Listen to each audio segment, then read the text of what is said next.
역대상 21장 1절부터 6절입니다. 사단이 일어나 이스라엘을 대적하고 다윗을 충동하여 이스라엘을 계수하게 하니라. 다윗이 요압과 백성의 지도자들에게 이르되 너희는 가서 브엘세바에서부터 단까지 이스라엘을 계수하고 돌아와 내게 보고하여 그 수요를 알게 하라 하니, 요압이 아뢰되 여호와께서 그 백성을 지금보다 100배나 더하시기를 원하나이다. 내 주 왕이여, 내 백성이 다 내 주의 종이 아니니까 내 주께서 어찌하여 이 일을 명령하시나이까? 어찌하여 이스라엘이 범죄하게 하시나이까? 왕의 명령이 요압을 재촉한지라. 드디어 요압이 떠나 이스라엘 땅에 두루 다닌 후에 예루살렘으로 돌아와 요압이 백성의 수요를 다윗에게 보고하니 이스라엘 중에 칼을 뺄 만한 자가 110만 명이요 유다 중에 칼을 뺄 만한 자가 47만 명이라. 요압이 왕의 명령을 마땅치 않게 여겨 레위와 베냐민 사람은 계수하지 아니하였더라. 아멘. 오늘 말씀 역대상 21장 1절부터 6절 말씀입니다. 오늘 말씀 다윗의 인구 조사 명령과 요압의 조사한 결과에 대한 보고에 대해서 기록을 하고 있습니다. 먼저 1절을 보면 사단이 이스라엘을 치려고 일어났다. 그리고 다윗을 격동해서 충동질해서 이스라엘의 인구를 조사하게 했다. 이렇게 이야기합니다. 그리고 2절부터 4절은 다윗이 군대장관 요압의 반대에도 불구하고 그에게 인구조사를 명령한 사실을 이야기하며 4절 하반절부터 6절은 요압이 다윗의 명령에 따라 인구조사를 했지만 레위와 베냐민 지파는 보고하지 않았다라는 이야기를 기록하고 있습니다. 오늘 이 말씀은 사무엘하 24장 1절부터 9절 말씀과 일치합니다. 다만 사무엘하에서는 다윗의 인구조사를 하도록 한 주체가 하나님이다, 여호와다라고 기록하고 있지만 오늘 본문에서는 사단이다라고 기록을 하고 있다는 점이 다른 점입니다. 사무엘하에 기록이 없는 것은 요압이 다윗의 인구조사 지시에 불만을 품고 레위와 베냐민 지파는 계수하지 않았다는 사실입니다. 여기서 사무엘서와 역대기서의 저자가 다윗으로 하여금 인구조사를 실시하도록 한 주체를 다르게 기록하고 있다라는 것인데, 그렇게 보면 어떻게 보면 이게 좀 모순된 것 아니냐라고 볼 수가 있습니다. 하지만 두 기자의 기록하는 그 관점의 차이 때문에 비롯된 것이지 모순되는 것은 아니다라는 것입니다. 사무엘서 기자는 사무엘을 기록한 저자는 이 세상 모든 일의 주권자가 하나님이다라는 그런 의식과 범죄한 이스라엘을 징계하기 위한 하나님이 인구조사를 실시하게 다윗을 충동시켰다라는 것입니다. 다윗을 충동시키는 사단의 행위를 제지하지 않고 그냥 방치하셨다라는 하나님의 섭리적인 차원에서 그 주체를 사단이 아닌 하나님으로 기록하는 것입니다. 하지만 역대기 저자는 하나님의 섭리에 의해서 실제적으로 인구조사를 실시하게 한 장본인이 사단이다라는 모습을, 즉 결과적인 차원에서 그 주체를 사단이다 말하고 있는 것입니다. 아울러 역대기 기자가 다윗으로 인구조사를 하도록 한 주체를 사단으로 기록한데 하나님의 신앙의 근거에서 선택받은 백성의 영광을 회복해야 할 과업을 지니고 있는 포로 귀환 세대, 그들에게 하나님께 대한 부정적인 인식을 갖지 않게 하기 위한 의도가 깔려 있음을 생각할 수가 있습니다. 한편 역대기 기자는 지금까지 포로 귀환 세대들에게 다윗 왕국의 영광을 강조하려는 그런 의도가 있기에 다윗 괴인이나 다윗 가문의 치부에 대해서는 그 기록을 과감하게 생략하고 있습니다. 그런데도 오늘 말씀에서는 다윗의 큰 과오 가운데 하나가 인구조사 사건이다라고 말합니다. 하지만 이 역시 다윗의 치부를 드러내기 위한 것이 아님을 우리는 생각할 수가 있습니다. 역대기 기자가 이를 굳이 기록한 것은 이 사건이 성전이 건축될 터와 22장 이후에 언급되는 다윗의 성전 건축 준비, 이것에 밀접한 연관이 있기 때문입니다.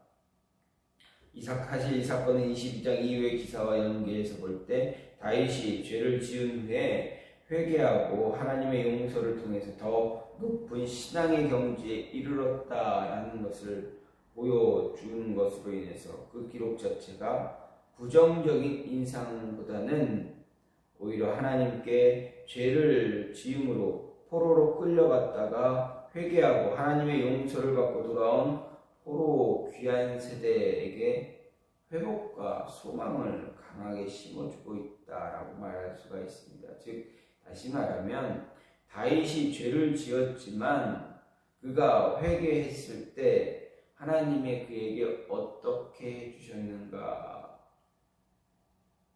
그 모습을 이야기하면서 너희가 죄로 인해서 포로로 끌려갔었지만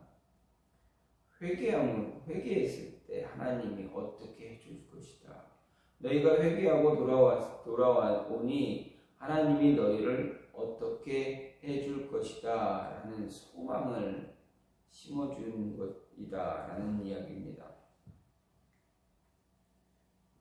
죄를 지은 자가 회개했을 때 하나님은 그를 보호하시고 그에게 은혜를 베풀어 주신다라는 것, 그것을 이야기하기 위해서, 그래서 그들로 하여금 바른 신앙을, 하나님을 바라보는 그 신앙을 유지하게 하기 위해서 기록되었다라는 것입니다. 이러한 저자의 의도를 통해서 오늘 말씀을 보면 우리는 우리의 삶 속에서 언제나 충동적으로 무언가를 해서는 안 된다라는 것입니다. 대부분의 우리가 죄를 짓는 이유, 죄를 짓는 그 모습을 보게 되면 계획적으로 죄를 짓는다라기보다는 충동적으로 죄를 지을 때가 더 많습니다. 그래서 오늘 말씀 1절을 보게 되면 사단이 일어나 이스라엘을 대적하고 다윗을 충동했다 이야기합니다. 다윗이 계획을 가지고 사단의 계획대로 사단을 따라서 계획을 짜고 어떤 죄를 범한 것이 아니라 사단이 그의 마음에 충동질을 했는데 그 충동질에 다윗은 그의 마음이 무너진 것입니다. 따라서 우리는 충동에 의한 죄를 짓지 않기 위해서 언제나 깨어 준비하는 자가 되어져야 한다는 것입니다. 늘 말씀에 붙잡혀 있고 말씀과 함께하고 말씀을 묵상하고 그 말씀이 내 삶에 어떻게 영향을 미칠 것인가, 내가 그 말씀을 곱씹으며 살아갈 때 내 삶은 어떻게 될 것인가, 어떻게 변화될 것인가, 이 모습을 가지고 살아가는다면 충동질하는 사단이 우리의 마음에 충동질을 할지라도 우리는 무너지지 않을 수가 있다라는 이야기입니다. 말씀을 멀리하고 말씀을 소홀히 할 때, 말씀을 묵상하지 않을 때 아니 묵상한다 하더라도 그냥 건성건성 말씀을 보고 읽고 끝나는 그 모습을 갖는다면 사단이 우리를 충동질할 때 우리는 넘어갈 수밖에 없다라는 것입니다. 왜 그렇습니까? 왜 우리가 이렇게 말씀에 소홀히 하고 있을 때 사단이 우리의 마음을 충동하면 쉽게 넘어갑니까? 사단은 우리를 너무 잘 압니다. 우리의 약점을 너무 잘 압니다. 그렇기 때문에 그 너무 잘 아는 그 모습을 이용하기 위해서 우리의 마음이 계속 충동질을 합니다. 욱하는 사람, 성격에 있는 사람은 사단은 계속 어떤 일들을 일어나게 만듭니다. 욱하게 만듭니다. 욱하게 만들어서 주변 분간하지 못하고 말을 함부로 하고 막 하는 이렇게 하게 되면 우리는 그 모습 때문에 사람들에게 마음에 상처를 주기도 하고 사람들로 하여금 다치게 만들기도 하고 그렇게 됩니다. 이렇게 하나님 앞에서 죄를 짓게 되는, 사람들 앞에서 잘못을 저지르게 하는 그런 모습을 갖게 됩니다. 이런 모습을 계속 반복하게 지우게 되면 어떻게 됩니까? 우리의 마음은 무너질 수밖에 없습니다. 마음이 무너지고 믿음 신앙이 흐릿해지게 되면 어떻게 됩니까? 결국은 하나님께서 자꾸 멀어지려고 합니다. 하나님께 돌아와 무릎을 꿇어야 되는데 자꾸 한 걸음 뒤로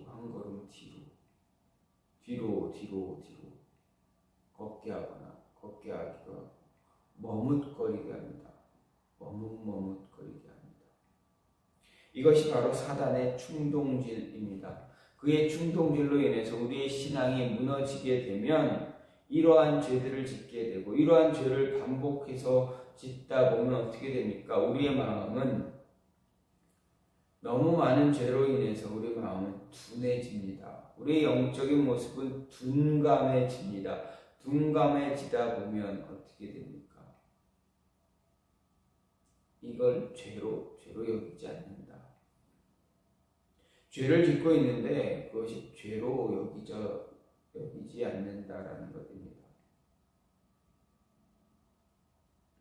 아니 이런 말이 있습니다. 사람을 죽인 사람, 피를 본 사람은 사람을 해치는 데 있어서 둔감해져서 더 쉽게, 처음보다 더 쉽게 사람을 죽이게 된다라는 이야기도 합니다. 죄는 그러한 힘을 갖고 있다. 우리로 하여금 둔감해지게 하고 민감했던 우리의 모습을 둔하게 만들어서 우리로 하여금 실족하게 하는 그런 힘을 갖고 있습니다. 따라서 우리는 이러한 충동에 의한 죄를 짓지 않기 위해서 언제나 깨어있는 자, 말씀에 붙잡힌 자 되어져야 한다라는 것입니다. 또한 우리는 오늘 말씀을 보면서 우리 생각할 수 있는 것은 교만한 자가 이렇게 충동질에 쉽게 무너지게 됩니다.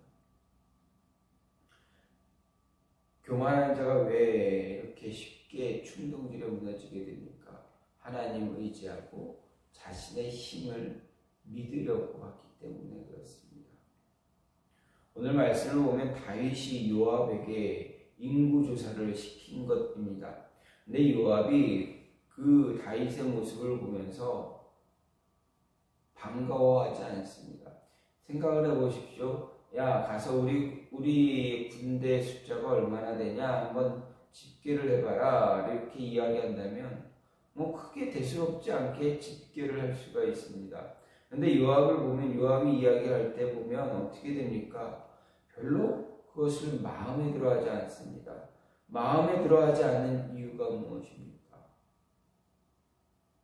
아마도 요압에게는 신앙적인 모습이 그의 마음에 분명히 있지 않았나라고 볼 수가 있습니다. 3절 말씀을 보면 요압이 아뢰되 여호와께서 그 백성을 지금보다 100배나 더하시기를 원합니다. 이야기하면서 내 주 왕이여 이 백성이 다시 다 내 주의 종이 아니니까 내 주께서 어찌하여 이 일을 명령하시나이까 어찌하여 이스라엘이 범죄하게 하시나이까. 모든 백성 모든 군사가 다 왕의 부하인데 수하인데 왕이 말만 하면 이 이스라엘 백성 장정들 다 나가서 전쟁에 나와 싸우고 승리할 수 있는데 왜 굳이 사람의 수가 중요합니까? 사람의 수를 왜 이 사람들의 수를 정하고 수를 조사하고 그것을 믿으려 합니까? 이렇게 이야기합니다. 왜 하나님 앞에 죄를 짓려 합니까? 여러분, 인구수, 병력, 군사수를 세는 게 뭐가 그리 큰 죄라고 생각합니까? 정말 죄입니까? 어떻게 보면 큰 죄라고 할 수는 없지만 반대로 생각하면 인간적으로 보면 큰 죄는 아닙니다. 그런데 반대로 생각하면 내가 사람의 수를 세는 것으로 인해서 하나님을 먼저 의지하고 하나님을 먼저 붙잡아야 되는데 그러지 못한다라는 것입니다. 수를 세면 하나님보다 내 힘을 더 믿고 의지하고 내 힘을 과시하기 때문에 그것이 하나님 의지하지 못하고 하나님 앞에 붙잡히지 못하게 만드는 그러한 동기부여가 되니까 그런 죄 짓지 말자 이야기하는 것입니다. 그런 죄 하나님 앞에 짓는 자들 교만한 자들이 그렇습니다 라고 이야기하는 것입니다. 교만하지 않고 겸손한 모습으로 하나님 의지하며 나아갈 때가 가장 좋은 것 아닙니까? 이렇게 요압은 인구조사를 하지 않으려고 합니다. 하나님 앞에 죄를 짓지 말자 이야기합니다. 충동된 모습 때문에 충동에 의해서 죄를 짓게 되면 하나님은 계속 그 죄는 계속 지어지게 됩니다. 반복됩니다. 하나님을 멀리하게 됩니다. 멀리하다 보면 교만한 마음이 쌓이게 됩니다. 교만해지면 하나님과 멀어지게 됩니다. 이런 모습 갖지 않아야 한다라는 것을 우리에게 이야기합니다. 하나님 앞에서 우리가 죄를 짓게 되는 이유는 주로 말씀과 멀어져 있기에 충동질에 의해서 죄를 짓게 되고 그것이 반복되어지다 보니 마음이 영혼이 교만해져서 끝내 바른 말을 해도 바른 이야기를 해도 듣지 못하는 어리석은 자가 된다. 이런 자 되지 말라 이야기합니다. 저와 여러분의 삶에서 이러한 모습이 나타나지 않기를 간절히 소망합니다. 이 시간같이 기도하기 원하는 것은 하나님 우리로 하여금 죄를 짓지 않도록 언제나 깨어있도록 주의 말씀에 기울이며 말씀에 귀를 기울여 깨어있는 자 될 수 있게 해달라고 그래서 교만한 자 되지